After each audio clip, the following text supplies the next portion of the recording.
Hola, buenos días. Vamos a dar inicio al evento de cómo detectar amenazas a tiempo y responder ante ataques cibernéticos. Mi nombre es Rafael Herrera, yo soy el chair del Comité de Finanzas de AmCham, socio de auditoría de EY Centroamérica y Panamá, y actualmente estoy desempeñando como líder de operaciones de Assurance para toda Latinoamérica. Conmigo estará José Enríquez. Siguiente, por favor, Alisa. José Enríquez es un associate partner de sistemas de EY Panamá, quien cuenta con más de 25 años de experiencia, de los cuales 23 años ha estado enfocado en auditorías de sistemas, riesgos tecnológicos, controles de IT y seguridad de la información. Ha liderado y participado en proyectos para empresas de sectores como banca, telecomunicaciones, energía, consumo y aerolíneas, incluyendo evaluaciones de controles generales de IT, controles de aplicación, reportes de ISA E3402 y SSAE 18, así como cumplimiento de PCOB, riesgo de ciberseguridad e inteligencia artificial. Además, forma parte del Quality Network de EY, apoyando en revisiones de calidad, inspecciones de PCOB y fortalecimiento de estándares metodológicos en toda Latinoamérica. Es ingeniero en sistemas computacionales de la Universidad Tecnológica de Panamá y cuenta con certificación CISA de ISACA. Su experiencia regional y técnica lo posiciona como una voz relevante para conversar sobre tecnología, confianza digital, controles, ciberseguridad y gestión de riesgo en las organizaciones. Muchas gracias, José. Adelante. Gracias, Rafa. Y bueno, muchas gracias a AmCham por esta oportunidad para poder participar de este grandioso evento que esto es muy relevante para las organizaciones. Vamos a pasar al siguiente slide. El día de hoy vamos a ver un contexto actual del el panorama de lo que es la ciberseguridad y cómo la IA está ayudando y a la vez, pues, en el tema de las amenazas que están utilizando la IA para poder penetrar los temas en temas de ciberseguridad. En el punto 2 vamos a ver tendencias de la IA aprovechada por los ciberdelincuentes. El número 3 es investigación forense, un ciberataque, que ustedes puedan revisar cómo se debe realizar esa investigación forense. El número 4 vamos a ver lo que es si se conoce el nivel actual de madurez del programa de ciberseguridad, porque lo que no se mide es como que no se sabe cómo está. Vamos a ver algunas preguntas en que ustedes van a tener que escanear un código y por último, está el espacio para que ustedes puedan preguntar en este espacio libremente las preguntas que ustedes necesiten. En el contexto actual, hoy básicamente no vengo a hablarles de lo que es ciberseguridad como un tema técnico como tal, sino que es un riesgo empresarial que está afectando a muchas organizaciones am, en sus operaciones, en sus finanzas, en sus cumplimientos regulatorios. am, y es un tema que a lo mejor no se conoce porque, bueno, ni una empresa va a decir fui atacada y va a publicar algo públicamente, pero es algo que está ocurriendo todos los días. Y la IA tiene un papel importante porque nos puede ayudar a nosotros es a automatizar los temas, los trabajos, pero al mismo tiempo los ciberdelincuentes lo están utilizando para agilizar los ataques. Estos eventos son recientes y evoluciones en los ataques, cómo han ocurrido y cuáles son las técnicas. Uno de los que llama la atención es básicamente este de 140 millones de credenciales expuestas. Esto no quiere decir, por ejemplo, que plataformas fueron vulneradas como Facebook, etcétera. O sea, no es el hecho que alguien vulneró esas plataformas, sino que estos casos fueron un caso de que existía una base de datos en donde a través de unos programas, unos malware llamados InfoStealer, am, a través de la técnica de phishing, lo que hacían es que robaban credenciales de los usuarios. Y estos malware lo que extraen información confidencial como temas de tarjetas de crédito, información incluso oculta, privilegiada, confidencial, y luego los atacantes lo usan y lo han puesto en una base de datos y lo que hacen es que luego los venden y luego algún atacante los compra y lo que hace es que lo utiliza para penetrar un ataque. Entonces, y un tema que está muy reciente es el tema de el último que ustedes ven allá, que es el tema de la IA, que un grupo que es el GTG 1002, que utilizó una herramienta de IA que es Cloud Code. En este caso lo que hicieron fue engañar a la IA. Hoy en día la IA, usted pregunta, es como un asistente, pero en esta IA fue engañada con ingeniería social como para indicar que estaban haciendo una investigación de ciberseguridad como tal, pero realmente lo que hizo la IA es que hizo un ataque autónomo, o sea que no necesitó básicamente de que un humano le estuviera guiando. El humano básicamente lo que decía era, ok, ahora penetra este servidor, ahora al esto. Lo que sucedió fue que entraron a un servidor, la IA le dijo, puedo entrar a estos servidores también, puedo revisar que estos servidores tienen todas estas vulnerabilidades. Y es como, ¿qué quieres que haga? Puedo hacer esto. Y el humano decía, ok, entra y haz esto que está acá. Y algo que les tomaba muchísimo tiempo a un atacante, a un humano penetrar a una cuenta o algo, pues la IA lo hizo am, de forma inmediata. Y la compañía esta que hizo el Cloud Code, pues publicó esto, fue algo público, que fue ocurrió en septiembre, y luego ellos publicaron esto en noviembre. Em, y esto es para que ustedes conozcan de que estamos expuestos todos los días. Y la inteligencia artificial es ayuda, nuevamente les digo, pero también los ciberdelincuentes la están utilizando para el mal y está evolucionando mucho. Así como las empresas dicen voy a automatizar todos estos temas con IA para el tema de la productividad, por ejemplo, los atacantes también la están utilizando para hacer ataques. Y aquí el tema es, no vamos a frenar que no se debe utilizar IA. Es la tendencia que, que hoy todas las empresas, las organizaciones, pues van a tener que aplicar. El tema es cómo prevengo de que no reciba estos ataques, cómo los detecto. Vamos a pasar al siguiente slide. El siguiente slide es una encuesta que hicimos en EY y básicamente lo que han contestado los líderes es que el 96% de los líderes de seguridad considera que los atacantes impulsados por IA, los ataques impulsados por IA, son una amenaza significativa, porque requiere muchas herramientas, requiere muchos procesos, requiere mucha madurez, requiere mucha que las personas pues cumplan los controles y las políticas de la compañía.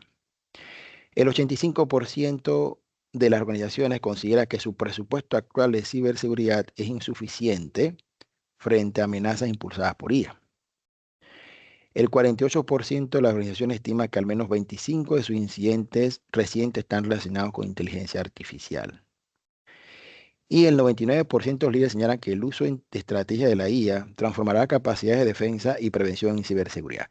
Como pueden ver en esta lámina, por un lado tenemos es que los temas de ciberseguridad se han incrementado por el tema de la inteligencia artificial. Pero por otro lado está el 99% que hoy en día, con todo el tema de la automatización y todo el tema de uso de inteligencia artificial de los atacantes, no es posible con un equipo de seguridad y de forma manual detectar un ataque sin utilizar la inteligencia artificial. Todos los personal de seguridad en las organizaciones están implementando estas estrategias de inteligencia artificial para poder detectar de manera más temprana y oportuna y erradicar el ataque. O sea, detener el ataque, que el ataque no llegue a la organización. Aquellas empresas que no tengan esto, pueden estar expuestos a que esa inteligencia artificial, que bien se usa para bien, la están usando para mal y pueden llegar a las organizaciones y afectar a las organizaciones. Bueno, vamos a pasar al siguiente slide. ¿Y, y cuáles son los efectos materiales de un ciberataque? Bueno, el atacante una vez dentro en los sistemas obtiene acceso a sistemas de pago y realiza pagos no autorizados. El atacante obtiene acceso a cuentas de correo y utiliza para aprobar transferencias. Ante un ataque ransomware, un ransomware es un programa que básicamente también la mayoría de las veces se hace por phishing, que es que un engaño de una persona que hace un clic a un correo, a un archivo, y se instala lo que es el ransomware. Y esto lo que hace es que encripta eh, toda la máquina o todo el servidor. Y si estos servidores donde fue atacado está distribuido todo con una red, puede encriptar toda la red, toda la organización. Entonces, y luego entonces aquí lo que se hace es que el atacante pide un rescate, un pago para desencriptar la información. Es algo que bueno, comúnmente se está haciendo. El ataque resulta en la pérdida de información sensible, lo cual resulta en penalidades y multa para la compañía. La pérdida de activos valoran los estados financieros como patentes e investigación. Y el atacante modifica información financiera. Bueno, esos son más que todos los riesgos materiales de un ciberataque, porque puede haber eh, unos ataques, pero no van a ser materiales, ¿verdad? Solamente llegó a la computadora, pero no hizo nada y no se considera material, pero en estos ataques, cuando nosotros analizamos que estamos haciendo una auditoría y tenemos un cliente que recibió un ciberataque, estos son los efectos materiales que nosotros analizamos a ver si tiene un impacto en los estados financieros. En el siguiente slide podemos ver las ciberamenazas en tiempo real. Aquí, si ustedes entran, por ejemplo, a esta plataforma Kaspersky, Checkpoint, Fortinet, em, básicamente lo que ellos concentran son plataformas, básicamente temas de antivirus, pero lo que ellos es que utilizan inteligencia artificial. Ustedes pueden entrar a la web de ellos y lo que hacen es que recolectan todos los ataques que están ocurriendo en el mundo, básicamente los clientes que ellos tienen, ¿verdad? Y, y para que se hagan una idea, por ejemplo, es que en Panamá, por ejemplo, no somos libres de ataques, o sea, estamos siendo atacados pues cada momento. Ustedes entran ahí y pueden revisar de que estamos siendo atacados y pueden revisar, en este caso, cómo estamos siendo atacados. Si estamos siendo atacados con un ransomware, si estamos siendo atacados con un phishing, si estamos siendo con un malware, cómo estamos siendo atacados. Y esto pues da una idea de igual cómo debemos protegernos y crear una conciencia de que básicamente esto pasa todos los días. Y aquí la pregunta es, nosotros no podemos evitar que esto suceda. Van a seguir atacando las organizaciones porque esto es lo que realmente quieren los atacantes, atacar, penetrar los sistemas, robar credenciales y hacer daño. Y esto no lo debemos evitar. Lo que sí tenemos que hacer es cómo lo detectamos y cómo estamos preparados para que esto no ocurra. Y esto es lo que vamos a ver en la siguiente lámina. Vamos a ver a la siguiente lámina. Y como les decía, los ataques están en tiempo real. Hay una terminología que es el que las empresas la están implementando cuando reciben un ciberataque. Y esto deberían implementarla antes de recibir los ciberataques. Y es el tema de SOC, que es Security Operation Center, que básicamente es un monitoreo, son un personal que monitorea 24/7, detecta en tiempo real y da una respuesta inmediata si ocurre un ciberataque. Una compañía que actualmente no tenga un SOC, pues podría tener un departamento de seguridad, pero el departamento de seguridad trabaja de un turno, puede ser de 8 a 5, y luego el ataque puede ocurrir en la noche, pues en la madrugada, y entonces no pueden detectar oportunamente esos ataques. Y no tienen tampoco respuestas de incidencias, de incidentes que puedan ocurrir. Entonces, sin un SOC, no existe visibilidad de los ataques y los incidentes pueden pasar desapercibidos. O sea, ¿qué quiere decir?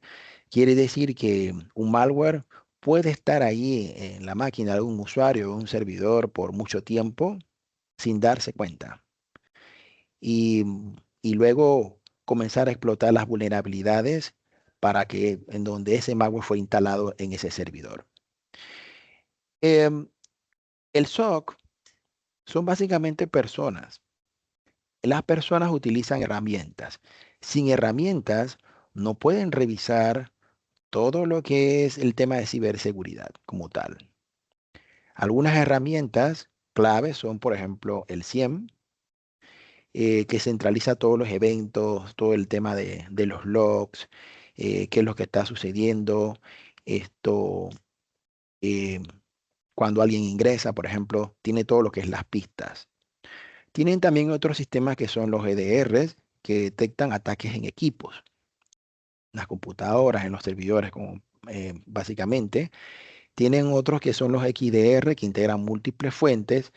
Y tienen algo importante que es el SOAR, que es la automatización de respuesta. ¿Qué quiere decir esto? Quiere decir que si el CIEM detectó que existe un tema malicioso, porque el EDR le dijo, oye, aquí encontré algo, me parece sospechoso, lo que hace es que al no haber, por ejemplo, eh, una persona o un humano, lo que hace el SOAR es que bloquea ese equipo o erradica lo que es el ataque. Sin un SOAR, por ejemplo, tiene que venir una persona a hacer una investigación y decir, ok, vamos a aislar el equipo o vamos a bloquear o vamos a hacer esto. Entonces, este tipo eh, de personas utilizan estas herramientas para poder entonces eh, eh, revisar que el ataque no ocurra. Y bueno, y con SOC se hace una detección y contención en minutos y se reduce el impacto del incidente. Y nuevamente, este es muy importante también de que el tema del SOC no va acompañado solamente de las personas que están en ese, vamos a decir, un data center o en esa ubicación, sino que también todas las personas que conforman la organización son el punto de defensa. O sea, tiene que haber una gran concientización de los usuarios cuando van a recibir un correo, campañas de phishing y todo esto, pero todo esto pues se encarga de el SOC también con el personal de seguridad para implementarlo. Em, bueno, vamos a pasar al siguiente slide.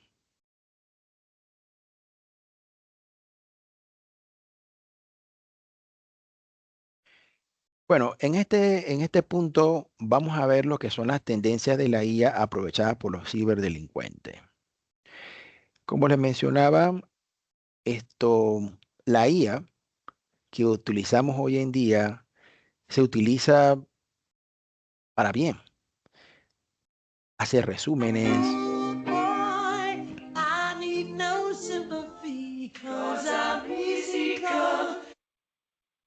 Gracias.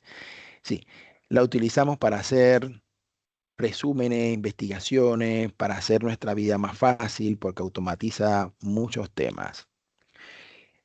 Pero las IA, hay IAs que son OpenAI también, en donde los usuarios pueden configurar estas IAs, porque hay IAs, vamos a decir, Copilot, ChatGPT en estos casos, que restringen muchas cosas. Pero hay IAs que son libres, que se configuran, y esta configuración es básicamente es como para poder hacer el mal.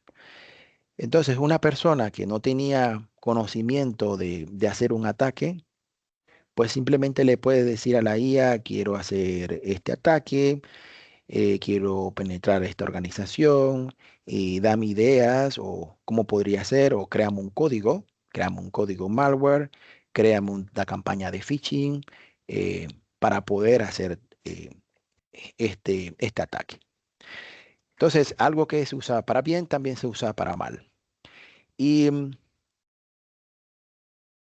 el tema de deepfake está muy de moda, que básicamente aquí es esto, alguien que realmente en un video, básicamente lo que hacen es que revisan lo que obtienen, lo que es la cara de la persona y todo lo demás, y hacen una clonación.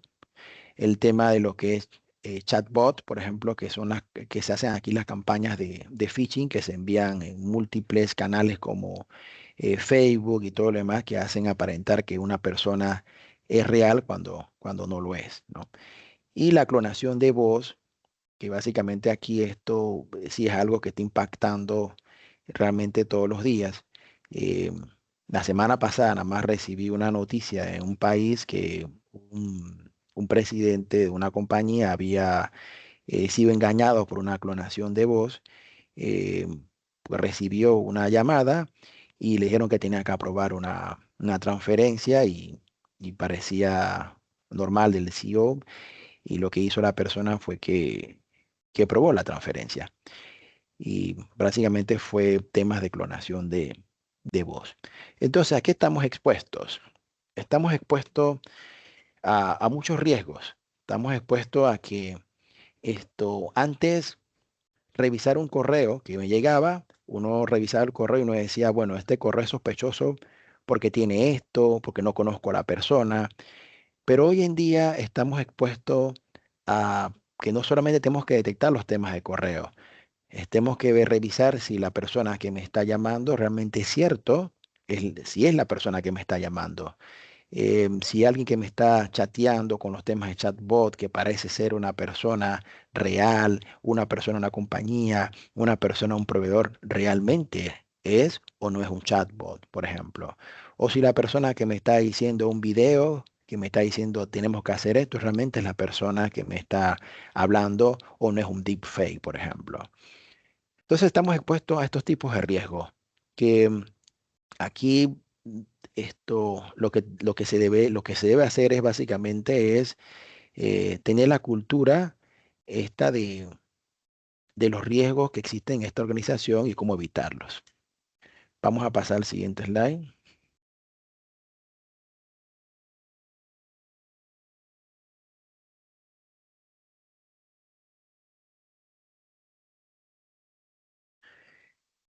Bueno, aquí un poco vamos a explicarle cómo el defraudador, en este caso utilizando una OpenAI que es abierta, cómo llega a, a vulnerar en la compañía.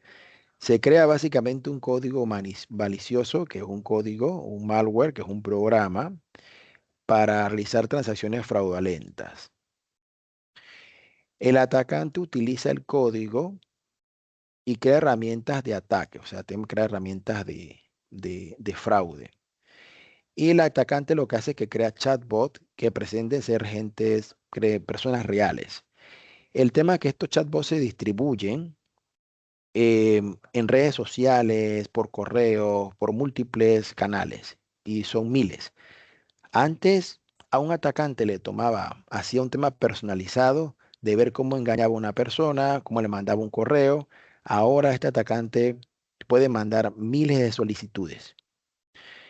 Estos chatbots son enviados a diferentes aplicaciones, como los comenté, y los chatbots pueden ser utilizados para realizar campañas de phishing o campañas de fraude.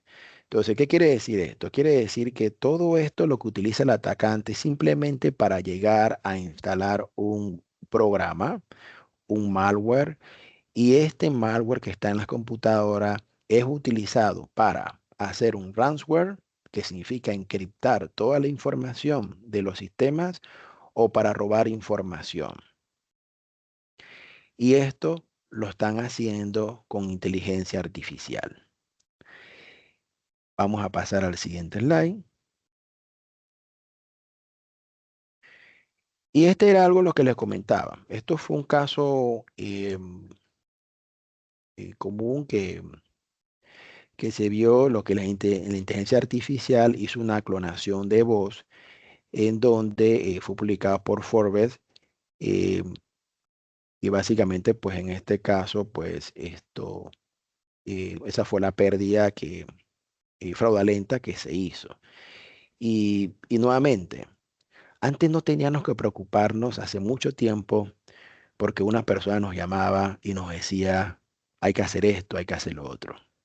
Hoy sí debemos preocuparnos, porque hoy no sé con la persona nuevamente que hablo y me está diciendo algo, si, si realmente es la persona correcta.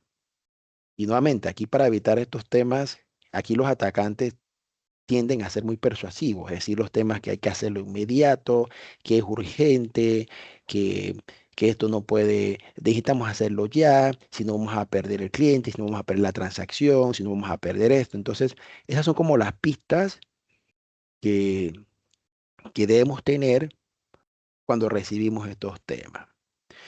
Y, y parece sencillo, pero el caso que les comento en el país este que sucedió hace 2 semanas, esto, lo que dijo el presidente es, si hubiera recibido, por ejemplo, una capacitación o si hubiera recibido de que, o conocido de que esto hubiera existido, por ejemplo, esto realmente no hubiera pasado, realmente no hubiera desembolsado la transacción.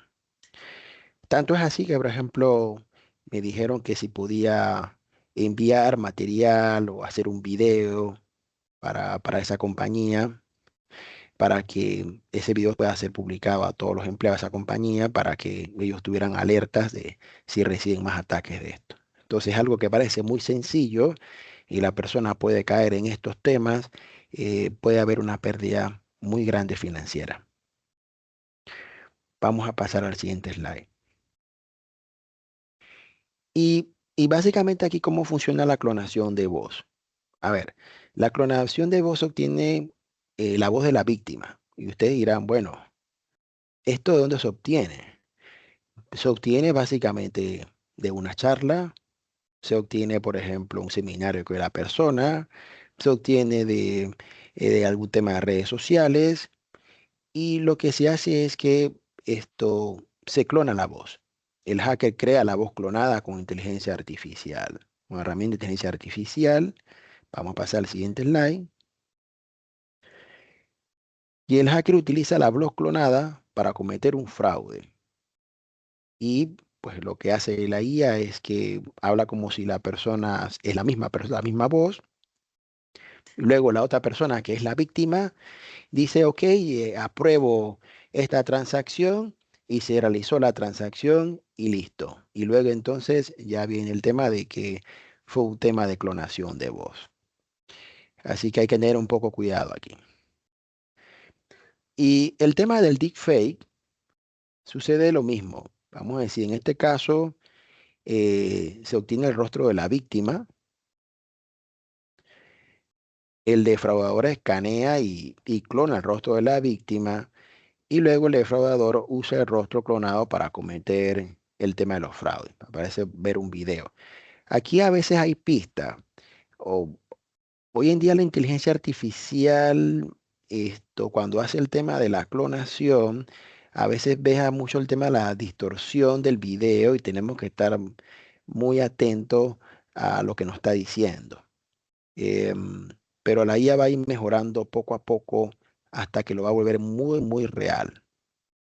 Pero el tema aquí sería es la confirmación, es no caer en estos temas, llamar y decir, oye, esto realmente me estás diciendo esto para esto y confirmar siempre las transacciones. Es como volver a los fundamentos, es como volver a temas, no confiar, sino llegar a confirmar si realmente es la persona, llamar a la persona y revisar si realmente me llamó, me mandó un video, etcétera. Vamos a pasar al siguiente slide. Bueno, aquí en este tema vamos a ver el tema de investigación forense de un ciberataque. Porque los temas de ciberataque, como les mencioné, no podemos evitarlos. O sea, están ahí en el día. Y cuando ocurre un ciberataque, lo primero que hacen las organizaciones es decir por qué sucedió, qué fue lo que pasó, eh, quién dejó de hacer algo. Y lo primero que hacen es, bueno, hay que reiniciar los servidores y la verdad no saben qué hacer, cómo dar respuestas a, a este tema de incidente. Y como pueden ver en esta lámina, identifican las actividades críticas de la empresa y se obtiene la fuente de información necesaria. ¿Qué quiere decir esto?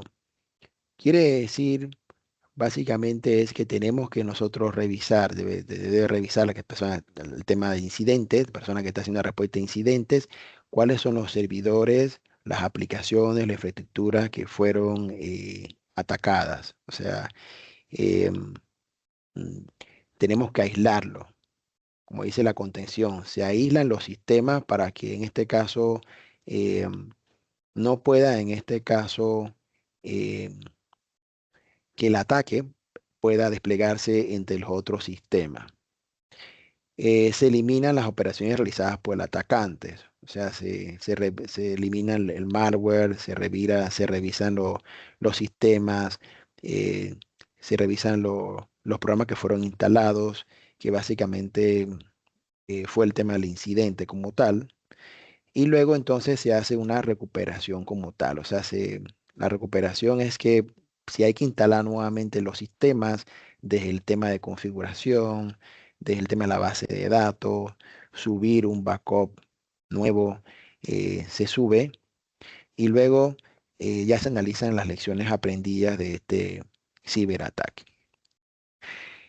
El punto es que las empresas muchas veces no tienen un plan de respuesta a incidentes porque piensan de que esto nunca va a ocurrir. Am, en mi experiencia, he revisado muchas empresas que han tenido temas de ciberataques. Por ejemplo, una de las empresas que revisé, em, pues tuvieron un malware, en este caso un ransomware, encriptó todos sus sistemas y esto no pudieron vender por mucho tiempo, porque todo estaba encriptado. Perdieron millones y cuando fueron a restaurar, a recuperarse, a restaurar los backups, por ejemplo, los backups también estaban conectados a la red y estos backups también estaban encriptados. Entonces, eh, tuvieron que básicamente partir de registrar temas manuales para poder recuperarse. Les tomó muchísimo tiempo. Y, y lo curioso es que sí tenía esta empresa personas de seguridad, em, esto tenían, decían que tenían sus controles bien y todo lo demás, pero algo que fallaron era que no tenían una respuesta a los incidentes. No tenían esta respuesta de cómo actuar, cómo recuperarse, cómo hacer ese plan de contingencia, porque usted puede tener un plan de contingencia si ocurre un desastre, que muchas empresas lo tienen, pero no tienen un plan de contingencia cuando ocurre un ciberataque. ¿Qué hacer? ¿Cómo responder? ¿Y cómo hacer para que esto no vuelva a ocurrir? Y cuando analizamos estas empresas que les digo y uno ve la causa raíz es que algún usuario en la compañía básicamente fue víctima de un phishing. Ese phishing instaló un programa y luego esa persona que se instaló el phishing, pues era una cuenta privilegiada y se extendió el ataque por toda la organización. Bueno, vamos a pasar al siguiente slide. Vamos a ver un tema aquí gráfico en tendencia a inteligencia artificial. Donde ustedes pueden ver, por ejemplo, que hay un intento de phishing, que era lo que le hablaba, por ejemplo, y el intento de phishing ahí está ocurriendo, que el gerente de finanzas a tal hora y, por ejemplo, el contenido de la amenaza fue contenida, enviada a investigación. Se descarga malware detectado al objetivo general, conteniendo amenaza, enviado a investigación. Y luego hay otro atacante ransomware detectado en el servidor tal, contenido amenaza y enviado a investigación. ¿Qué quiere decir esto? Quiere decir y era lo que les mencionaba, aquellas empresas que no están utilizando hoy en día inteligencia artificial, por ejemplo, en los temas de ciberataque o automatizaciones, van a estar expuestas a que este ransomware o este malware esté en sus servidores por mucho tiempo. En el ejemplo que vieron, lo que ha hecho la inteligencia artificial es que determina que un gerente general de un equipo fue víctima de un ataque, de un phishing, y lo que hace es que lo detecta y puede ser que bloquee el equipo, bloquee la cuenta y hace una investigación y no deja entrar más allá. Y si hay un ransomware, igual, bloquea el equipo. Y esto de bloquear el equipo y todo lo demás es que no entra a toda la red y no pase lo que le dije, el ejemplo de la compañía, que lo que hizo fue que entró a toda la red, encriptó todos los sistemas, encriptó los backups y no se pudieron recuperar. Entonces, ¿cómo la IA puede agilizar incluso la investigación de un incidente cibernético? Bueno, primero notifica al equipo de seguridad cuando se detecta una actividad sospechosa. La IA genera una alerta de posible incidente. Y nuevamente, antes el equipo de seguridad lo que era que revisaban eran los firewall y revisaba constantemente el firewall para ver si había un ataque o un puerto, am, pero esto era en el pasado. Es imposible con toda esta inteligencia artificial que los ataques no son de uno a uno, sino que van a miles, a bastante escala, que un humano revise en un firewall que tenga a ver cuántos ataques están sucediendo. Cuando yo le pregunto, cuando estoy haciendo una auditoría a una empresa, oye, ¿cuántos ataques estás recibiendo? Me dice, muchísimos, no tienes idea. Y cuando me enseñan los paneles, quedo sorprendido. Muchísimos ataques. Y esas empresas utilizan IA para contener el ataque. Imagínense aquellas empresas que no utilizan IA, que utilizan el modo tradicional, que una persona revisa, esté bloqueando, es imposible. Y lo que están haciendo es que se notifica, alerta, y lo que están haciendo en muchos casos es bloquear. Em, También lo que hace este tema de inteligencia artificial en la investigación de un incidente cibernético es que recolecta la evidencia necesaria. O sea, ¿qué quiere decir? Dice, el ataque fue penetrado en este equipo, fue penetrado a esta hora, fue penetrado con esta intención, en este usuario, y hace un tracking de todo, básicamente todo lo que sucedió. Antes que le tomaba a una persona forense muchísimo tiempo investigar, este tema de la IA lo hace de forma automatizada. Recolecta la evidencia en donde el equipo forense puede hacer la ejecución de las pruebas forenses para poder determinar una solución de acuerdo a lo que da la IA y hacer este tema más rápido.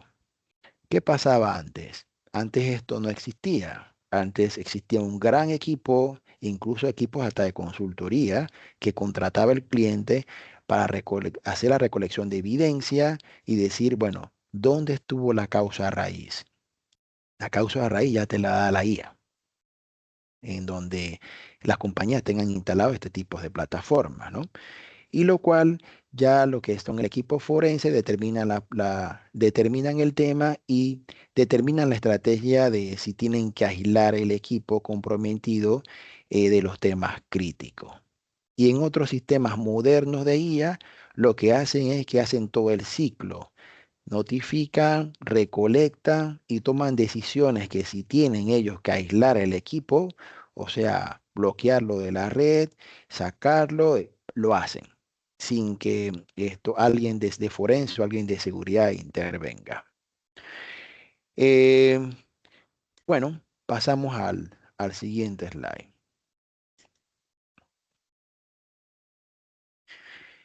En el siguiente slide vamos a ver, ya hemos hablado un poco de,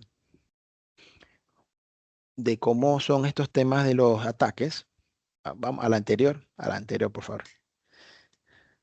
Sí, de cómo son este tema de los ataques, de cómo ocurren, cómo pueden prevenirse. Pero realmente aquí hay una pregunta más que todo de reflexión para todos los que estemos en la llamada. Y la pregunta es si realmente conocemos o conocen el nivel de madurez de su programa de ciberseguridad. ¿Qué sucede? Cuando nos entrevistamos con el departamento de tecnología, departamento de seguridad, los directores de las empresas, gerentes generales, inclusive, y uno le hace esta pregunta, ellos lo que dicen es que sí, claro, tienen esto lo mejor, dicen, tengo lo mejor en herramientas, tengo a las personas, un equipo, me dicen, por ejemplo, tengo un equipo conformado por tantas personas, un gerente capacitado, eh, mi equipo va a entrenamiento, recibe todas estas capacitaciones año tras año, son personas competentes y todo esto, hasta que le ocurre un incidente. Entonces, el tema de ciberseguridad no es un tema de percepción, de pensar de que yo tengo o el mejor equipo, que yo tengo las herramientas. El tema de ciberseguridad es que realmente se tiene que medir en qué nivel de madurez existe o tiene mi organización. Y esto es que las empresas tienen que tener un gobierno de temas de ciberseguridad. Puede haber un departamento de seguridad, pero si no hay un gobierno de ciberseguridad, pues es muy difícil.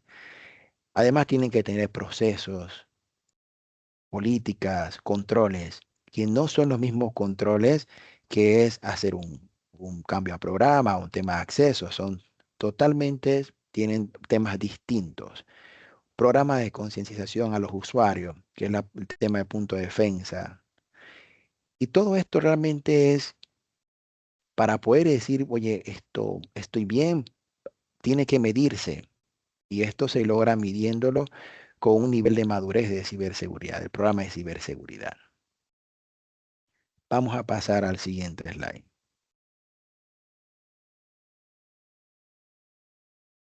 Y acá, básicamente, y es otra de las preguntas, cuando estamos en nuestros clientes y me han preguntado es, José o Iguay, dime si yo estoy expuesto, por ejemplo, a un ciberataque. ¿Cómo yo sé si yo podría estar expuesto a un ciberataque? Esa es la pregunta que siempre, vamos a decir, nos hacen. Y la verdad que la respuesta es que pues no sabemos. O sea, es una lotería que puede ocurrir, pero lo que sí recomendamos es que tienes que saber tu nivel de madurez. Nuevamente, si no mides lo que tienes, puedes saber cómo andas. Uno de los frameworks que nosotros utilizamos, existen más frameworks en los temas de ciberseguridad y en los temas de seguridad como tal, pero uno de los frameworks que nosotros utilizamos es el NIST 2.0, que es un marco internacional mundial, que esto mide una escala de 0 a 5 cómo está el nivel de ciberseguridad. O sea, las empresas deberían estar como en un 3, ya en un 5 está optimizado como tal.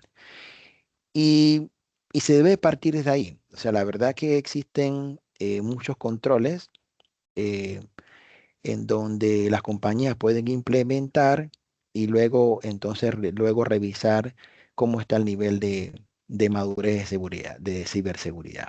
Hay temas de usuario, de proveedores, procesos, etcétera. Podemos comenzar con algo y no crear percepción de que como tengo los mejores, el personal en seguridad, no me va a pasar nada. Vamos a pasar al siguiente slide. En el siguiente slide, esto más que todo, realmente a nosotros nos preocupa este tema como organización, como EY. Nosotros a nuestros clientes y lo que estamos en este caso ofreciendo siempre es que ellos siempre tengan un assessment y ya sea que hagan un self assessment, porque también sabemos que implementar estos temas de ciberseguridad cuesta mucho en los temas de los presupuestos. Nosotros le ofrecemos es a aquellas compañías que no tienen un presupuesto amplio en el año para revisar el nivel de madurez. eh, Le ofrecemos el tema de Self Assessment. El tema del Self Assessment es que básicamente la compañía, el área de seguridad, a través de una encuesta de preguntas, el tema de los controles para medir el nivel de seguridad, ellos responden cómo están, porque es un Self Assessment como tal. Y en este caso, al final, lo que nosotros le enviamos de acuerdo a esto es, de acuerdo a su autoevaluación, cómo está el nivel de madurez. Y esto lo que hacemos es de acuerdo a las mejores prácticas, de acuerdo a la industria, y conversamos con ellos donde tienen que fortalecer, ¿verdad? Y las rutas a seguir. Es muy importante porque le da a las organizaciones algo como medirse.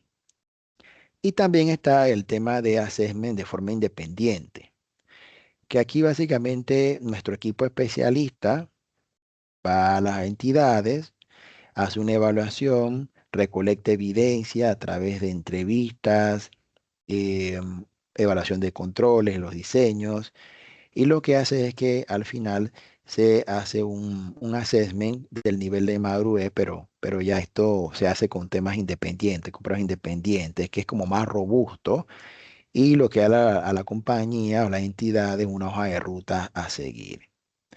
¿Por qué esto es importante? Esto es importante porque las entidades deben comenzar a revisar cómo están, cómo se miden, cómo están hoy en día en el nivel de madurez como tal. Bueno, vamos a pasar al siguiente slide entonces. Y lo que vamos a hacer es que antes de pasar a las preguntas, es que ustedes puedan escanear, por ejemplo, por favor, este código que está aquí, lo puedan escanear y lo que le va a aparecer la pregunta para que ustedes puedan responder a la respuesta. Por ejemplo, la primera es, ¿cuál es la forma más segura de validar un enlace recibido por correo electrónico? Y esto está hacer clic en el enlace, pasar el cursor para verificar la URL real y abrirlo desde el teléfono móvil, ¿verdad? Eh, bueno, tenemos ahí tres respuestas que están mostrando, cuatro respuestas.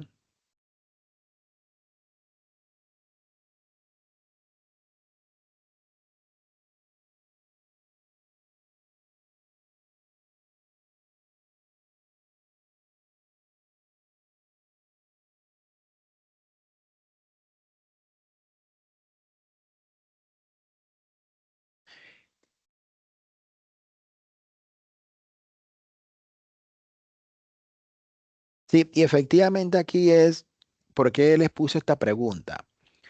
Porque, a ver, estos son uno de los temas, mucho de campaña de phishing que hacen que un usuario realmente caiga. Dicen, por ejemplo, ok, entra a este enlace, esto, que está la dirección esto, o entra aquí que o de que recursos humanos está pidiendo que hagas esto de forma inmediata.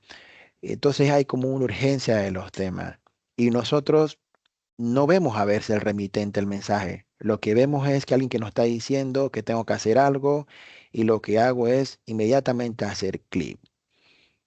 Y justamente esta pregunta es, si hago clic, ¿realmente estoy haciendo, me está dirigiendo a un sitio malicioso o me está llevando a otro lugar? Y lo que hace es que básicamente con hacer eso que estoy haciendo, por ejemplo, automáticamente ya se instala un malware. Ese malware puede ser un ransomware, puedo comprometer a la compañía, puedo hacer muchas cosas. Por eso es que en las campañas de phishing que tienen que tener las compañías, las entidades, es, mira, eh, no tienes que hacer clic a esto y lo otro. Muchas entidades lo que hacen también son campañas de phishing falsas. ¿Qué quiere decir esto? Que las mismas compañías, a través del Departamento de Seguridad, mandan a sus empleados, por ejemplo, como si fuera un phishing, haciendo pruebas. Y si las personas caen en el tema, pues ya le dicen, oye, lo llaman y dicen, mira, esto fue un tema, una prueba, etcétera, no debes hacer enlaces para esto y esto. Y esto es muy común que las empresas la estén practicando para hacer estas pruebas de phishing. Y no tienen idea de los usuarios que caen en estas trampas. Entonces, poco a poco van es como capacitando a los usuarios. Muy bien, vamos a pasar al siguiente. ¿Cuál de las siguientes actividades representa el menor riesgo al utilizar HTTP? Que HTTP es el protocolo. Ok, hay uno que es el HTTPS y para poder explicar HTTPS que es la forma segura y el HTTP en este caso.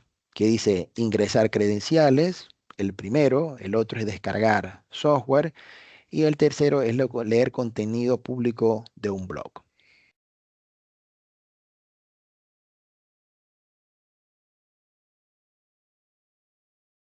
También les traje esta pregunta que también parece ser fácil, pero muchos usuarios ingresan a una página que lo han direccionado a través del phishing y lo que hacen es que colocan su usuario del banco, por ejemplo, y colocan su contraseña. Y ya con esto, ya perdieron el tema de la cuenta bancaria, las transacciones, simplemente por usar un sitio que no era seguro. Ahora, no estoy diciendo que no se deban utilizar estos sitios HTTP. Por ejemplo, lo que ustedes pueden ver es para leer contenidos, leer información, pero no para hacer, en este caso, colocar un usuario, una contraseña para hacer un pago o algo, para colocar tarjetas de crédito o algo por ese estilo. Hay que dudar mucho de esto, o incluso descargar software, porque créame que si está descargando algún software, tiene ese software un código malicioso. Cuando usted descarga un software que es abierto, puede tener un código malicioso también. Bueno, vamos a pasar al otro. Muy bien. La otra es, ¿cuál es el principal riesgo de guardar contraseñas en el navegador? Dicen. Si le roban el equipo, las contraseñas podrían quedar expuestas. Un programa malicioso o infectable podría extraer las contraseñas almacenadas y todas las anteriores.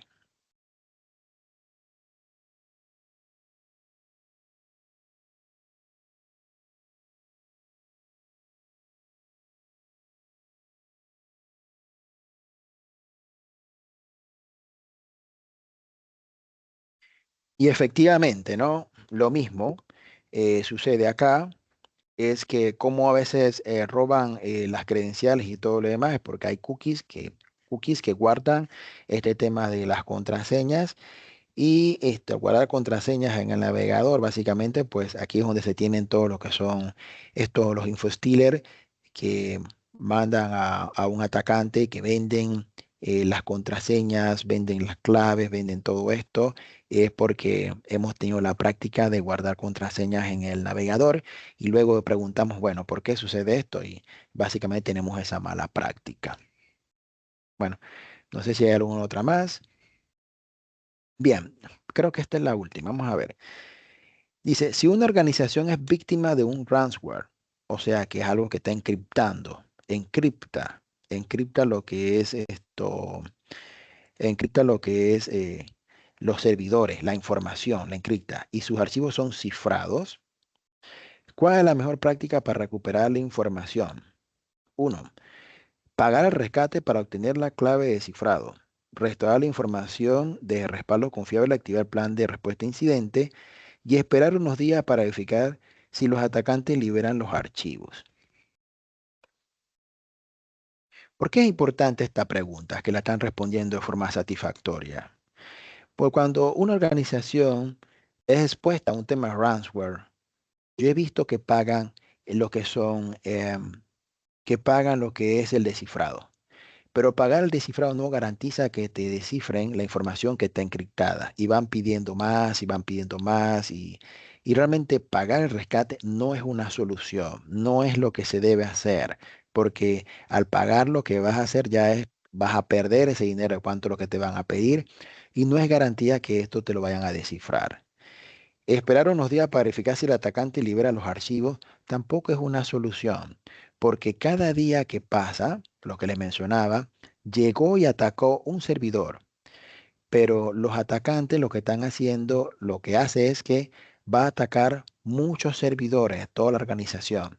Y cuando usted va a ver en 2 días, usted va a estar expuesto a que todos los sistemas, todo, está expuesto, está encriptado y no puede hacer nada. Entonces, se debe hacer algo de inmediato. La respuesta es restaurar la información desde respaldo confiable y activar el plan de respuesta a incidentes. Bueno, no sé si hay otra pregunta más, yo creo que esa era la última.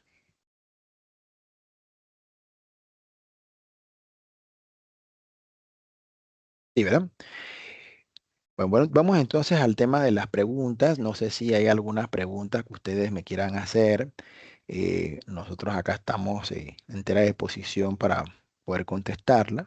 Si tienen alguna pregunta, pueden abrir micrófono y con gusto.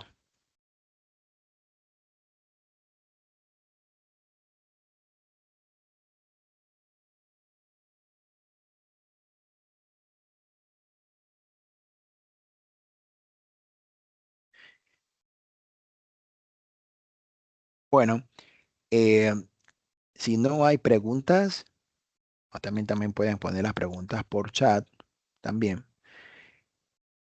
Esto. Pero si no hay preguntas, la verdad, pues les agradezco el espacio que me han brindado. Em, este es mi correo. Estoy a su entera disposición si me pueden escribir, si quieren algún material, algo de estos temas, porque nosotros estamos acá para ayudar a las organizaciones. Y muchas gracias por la Cámara AmCham, por la invitación y espero pues seguir brindando más seminarios de esta índole y todo lo que es tema digital y temas de tecnología. Y espero que pues le haya servido este tema para sus organizaciones. Entonces no sé si aquí queremos dar algún mensaje de aquí el equipo de Sara AmCham. Todo bien, muchas gracias por todo.